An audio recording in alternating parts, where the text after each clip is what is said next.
নমস্কার, আপনারা দেখছেন জব অ্যাড্রেসের পক্ষ থেকে আছে একটি নতুন কাজের খবর, যেটা হচ্ছে পিভিসি কোম্পানিতে কাজের খবর আছে। দুটো কাজের খবর আছে পিভিসি কোম্পানিতে, একটা সুপারভাইজারের, একটা নর্মাল স্টাফ যেগুলো হয় নর্মালি কাজের আছে, লেবার পোস্টে কাজ আছে।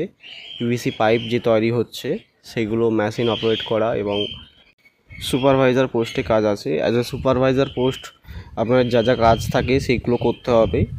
এবার সুপারভাইজারের নানা রকম ডিপার্টমেন্ট থাকে, কোন ডিপার্টমেন্টটা সেটা আপনারা ইন্টারভিউতেই আপনারা জানতে পারবেন। আপনাদের কোয়ালিফিকেশনের উপর নির্ভর করবে, আপনাদের যোগ্যতার উপর নির্ভর করবে। এখানে কাজটা যেটা আছে সেটা আমি বলে দিলাম আপনাকে। স্যালারি আছে 24,000 প্লাস পিএফএসআই মেডিকেল এবং ওটিও আছে। আপনাদের এই কাজটি লোকেশন যেটা আছে হাওড়া ধুলাগড় আছে লোকেশন। যদি কাজটি করতে চান অতি শীঘ্রই ভিডিওটা পুরোটা মন দিয়ে দেখে ডিসক্রিপশানে স্যারের নাম্বার আছে, সেখানে কল করে আপনারা জিজ্ঞাসা করে নিন কীভাবে হবে না হবে। কাজের ডিটেলসের মধ্যে যতটুকু দরকার ততটুকু দিয়ে দিয়েছি। চ্যানেলটিকে সাবস্ক্রাইব করে পাশে থাকুন।